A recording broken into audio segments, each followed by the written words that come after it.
Hello, नमस्कार मित्रों। आप सभी का बुंदेलखंड गुरु में पुनः स्वागत, अभिनंदन, इस्तकबाल। दोस्तों, आप सबके लिए वर्तमान में होने वाले एनटीपीसी रेलवे के एग्ज़ामों के बारे में चर्चा करने के लिए एक सीरीज लेकर आए हैं, जिसमें नित्य प्रतिदिन होने वाले एग्ज़ामों के बारे में चर्चा करेंगे तथा बताएंगे किस किस प्रकार के क्वेश्चन पूछे जाते हैं, जिससे आगामी होने वाले पेपरों में आप सबको हेल्प मिलेगी। आज 28 दिसंबर को आरआरबी एनटीपीसी का फर्स्ट शिफ्ट के एग्ज़ाम में पूछे गए क्वेश्चन इस प्रकार हैं। देखिए, पहला क्वेश्चन पूछा गया था, डिस्कवरी ऑफ एटम के लेखक कौन हैं? तो जोहन डॉल्टन जी इसके लेखक हैं। अगला क्वेश्चन पूछा गया था, लॉफिंग गैस किसे कहते हैं? तो N2O को लॉफिंग गैस कहते हैं, या नाइट्रस ऑक्साइड बोलते हैं हम जिसे। नेक्स्ट है, पीएच वैल्यू ऑफ लीमन, नींबू का पीएच मान पूछा गया था। 2.5 होता है इसका आंसर। इसमें आपका एसिडिक होता, मीडियम पूछा जाए तो एसिडिक होता है, क्योंकि हमें पता है यदि 7 से कम होता है तो एसिडिक, और 7 से अधिक है तो आपका बेसिक होता है। नेक्स्ट पूछा गया था, आपका हृदय का अध्ययन किसमें किया जाता है? द स्टडी ऑफ हार्ट, तो किस क्या कहलाती है? कार्डियोलॉजी कहलाती है। नेक्स्ट पूछा गया था, सहजीवी के उदाहरण कौन से हैं? तो इसमें लाइकेन सबसे अच्छा उदाहरण है, जिसमें जे आप आपस में शैवाल तथा कवक दोनों क्या करते हैं? सहजीवता के साथ रहते हैं और एक दूसरे को लाभ पहुंचाते हैं।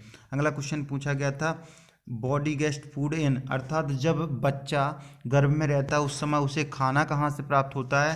तो इसका आपका आंसर था प्लेसेंटा, जो एम्ब्रियो से अटैच रहता है। नेक्स्ट पूछा गया था, रेशम का जो कीट होता है उसका अध्ययन क्या कहलाता है? सेरीकल्चर, रेशम कीट का अध्ययन कहलाता है सेरीकल्चर कहलाता है। रेशम कीट का अध्ययन सेरीकल्चर कहलाता है। नेक्स्ट पूछा गया था, पदार्थ मापने की इकाई को क्या कहते हैं? तो पदार्थ मापने की इकाई को मोल कहते हैं। अगला क्वेश्चन पूछा गया था, फिश या मतलब मछली का पालन क्या कहलाता है? तो आपकी पिसीकल्चर कहलाता है, मछली पालन को पिसीकल्चर कहते हैं। नेक्स्ट पूछा गया था आपका, ट्रांसपरेशन ऑक्यूरेंस इन, अर्थात जो आपका स्टोमेटा होता है, स्टोमेटा या रंध बोलते हैं हम प्लांटों में, तो उसमें आपका जो है क्या काम है, रंध का क्या काम है? तो ये आपका काम करता है ट्रांसपरेशन का, अर्थात अधिक पानी आ जाए तो उसको वातावरण में छोड़ने का काम करता है। नेक्स्ट क्वेश्चन पूछा गया था, बंगाल विभाजन कब हुआ था? तो बंगाल विभाजन 1905 ईस्वी में हुआ था दोस्तों, क्योंकि उस समय जो आपके लॉर्ड कर्जन थे, लॉर्ड कर्जन क्या थे उस समय? बंगाल के गवर्नर जनरल थे, तो इसलिए बंगाल विभाजन इनके शासनकाल में हुआ था। उस समय यह वहाँ पर वायसराय थे। नेक्स्ट क्वेश्चन पूछा गया था, भारत का पहला नेशनल पार्क कौन सा है? तो भारत का पहला national park Jim Corbett national park को कहते हैं, यह उत्तराखंड में है। इसके बाद आपका है, सूरत किस नदी के किनारे है? तो सूरत ताप्ती नदी के किनारे है। इससे एक आइडिया मिलता है कि मतलब सिटियों वगैरह के नाम है, नदी, ये सब आप लोग देखिए।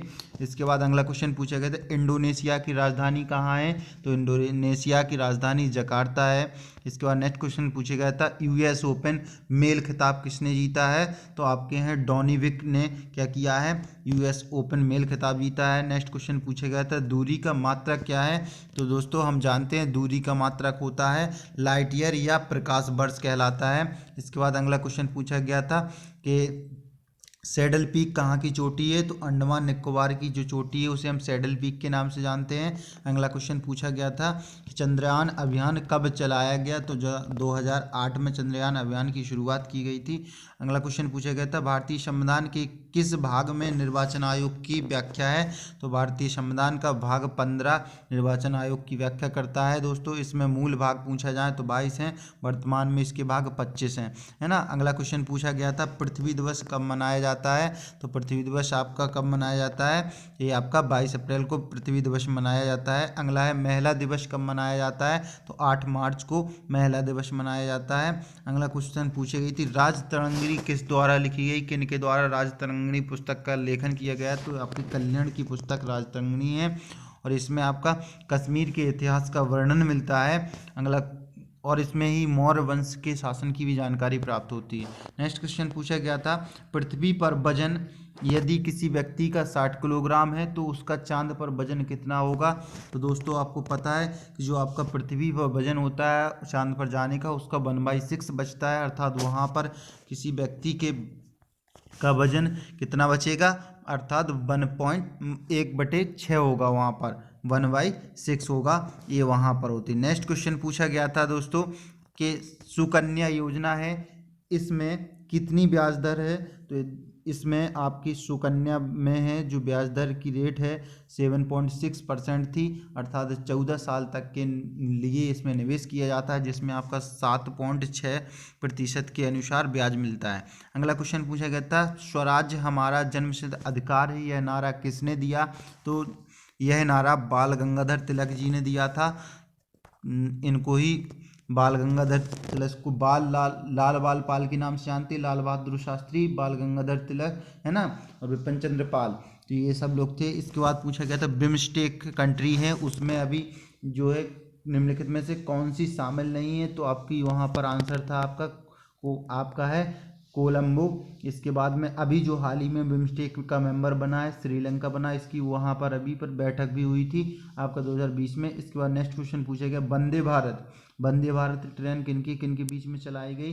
तो हमें पता है वंदे भारत है नई दिल्ली से कटरा के लिए चलाई गई, जम्मू कश्मीर कटरा, है ना, जहाँ पर वैष्णो देवी के लिए जाते हैं।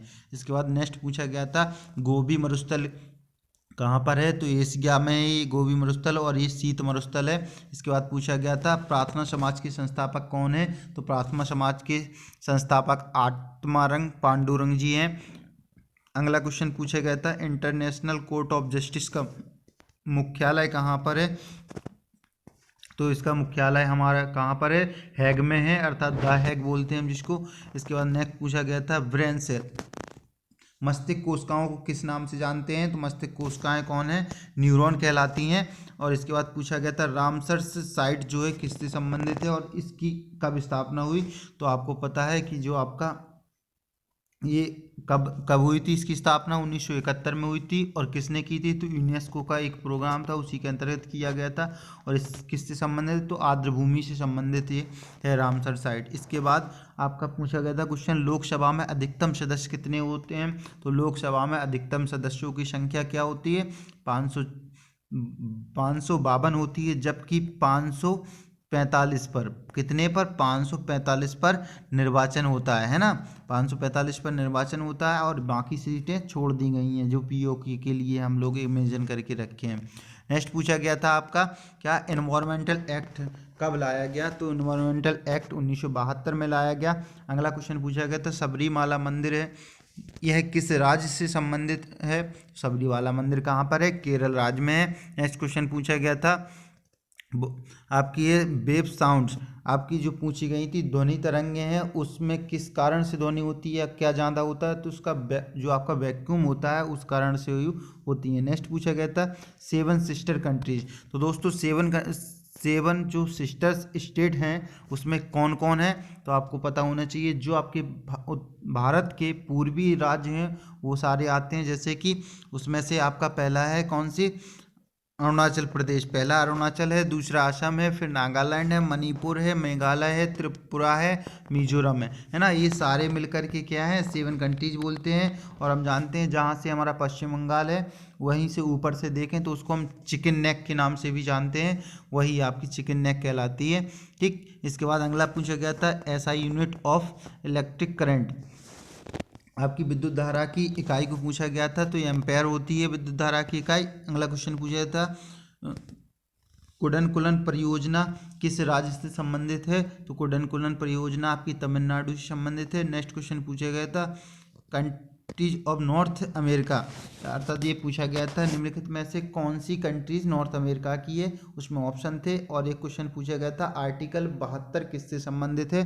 तो दोस्तों इस प्रकार के क्वेश्चनों से आपको ये जानकारी मिलेगी किस प्रकार के क्वेश्चन पूछे जाते हैं। अतः इन क्वेश्चनों को आप लोग देखिए और अधिक से अधिक इन्हें शेयर करिए ताकि सभी को ये मिल सके। धन्यवाद धन्यवाद धन्यवाद।